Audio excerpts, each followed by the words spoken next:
I've been making YouTube videos for a while now, but I've never actually made a video about how I make videos. But let's explore that, shall we? Hey, what's up world? Welcome back to the channel where we explore my mind and the world, and in today's video I'm going to be doing an explanation, or at least a step-by-step-ish type video of how I go about making my videos. These videos, primarily the topic, talking right to a camera type videos. I wanted to make a video on how I make videos, so if you guys are creators, give me some tips on how to improve my procedures and stuff like that. And we can just, help each other out, give each other some tips. So without further ado, here are the 7 steps that I take in making my videos. Number 1 is coming up with ideas. Now, a lot of people, they come up with ideas differently. Some people, they force themselves to just brainstorm. Other people, they just, they'll go on a walk or take a shower or, go jogging, and then the idea will just sort of pop. I sort of employ, different methods, but really whatever sparks my interest. I have 3 things that I sort of keep in mind with my ideas. Number 1, do I enjoy it? Number 2, will someone else enjoy it? And number 3, obviously it has to be done in a video form. Step number 2 is research. I try to research whatever topic I'm talking about. So if it's me explaining something and describing something, then I'll do as much research as I can. Of course, I'll start with Wikipedia and then I'll jump from there using, all the Wikipedia sources. Of course, I have to research the travelers in the spotlights that I do for my series Traveler Spotlight. And you can actually see the video that I made down in the description below or over there on how to find travelers and travel vloggers. And even my opinion videos, like my op-eds, I try to get some research, and just so that I can provide some sort of context for my opinions. Number 3 is writing. I get to writing these videos. Now, I hardly ever script out word by word by word verbatim for these videos, but a lot of times I do make bullet points. Like for instance, I have bullet points on what the script is for this video. As you can see, it sort of helps keep me on track and in message. Now, there are times where I just sort of had the whole video in my head and I just spit it all out, but a lot of the times I do have this. Now, number 4 is recording. Now, once again, if you haven't seen that video on what my setup is, you can click the link in the description. But essentially, it's just my camera on a tripod, and then there's a little digital audio recorder down right here, if you guys can hear that. And it's just hooked up right up to the camera.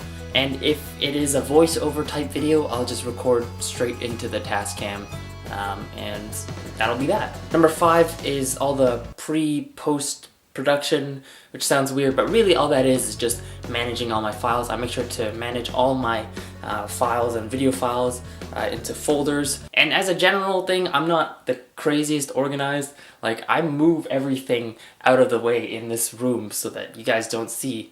But when it comes to video filing system, from what I learned in school, I gotta make sure that everything is in its place. And that goes for if I need to grab some graphics or music or videos online, I need to pull that from YouTube or something, I'll make sure I categorize those into different folders as well.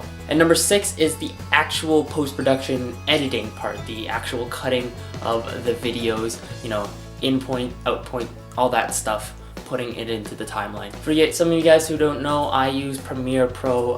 That is kind of the one that a lot of people use, what most people use. And I won't get too much into how the specifics of how I edit. I might make that a whole nother video. Let me know if you guys want that. But here are 3 things that I do just to make it my video, or at least things that you might not notice until I tell you right now. One thing I do is I try to chop up the video and enlarge the size of the clips, of the size of the image, so that it doesn't look so much jump cutty. The other thing I do is I put in royalty-free music. Usually I'll use Josh Woodward, joshwoodward.com. This is the music that you're hearing right now. That's him.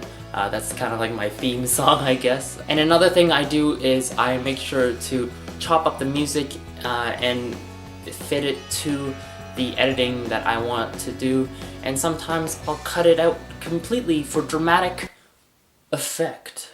And number 7, finally, I upload it to YouTube after I export the video, and I'll make sure to add all custom thumbnails and custom titles, make sure my description is you know, as good as it can be with keywords and stuff and links and such. But yeah, that's just kind of my method to how I make these videos. Of course, it's not every single time, and sometimes when I go out to exploring type vlogging, it's completely different. So if you guys want to see how I make those videos, or if you guys want to know my post-production workflow for how I make these videos, let me know down in the comments below what you think. If you have any tips for me, I would love to hear some feedback, some tips. Also, if you like this video, don't forget to hit like and subscribe to my channel to be notified of my next video, which will be next week. If you haven't seen my last video, it's over there. Click right over there. Facebook, Instagram, Twitter, all my social media down in the description below. But that's all I have for you guys. Until next time, go explore something.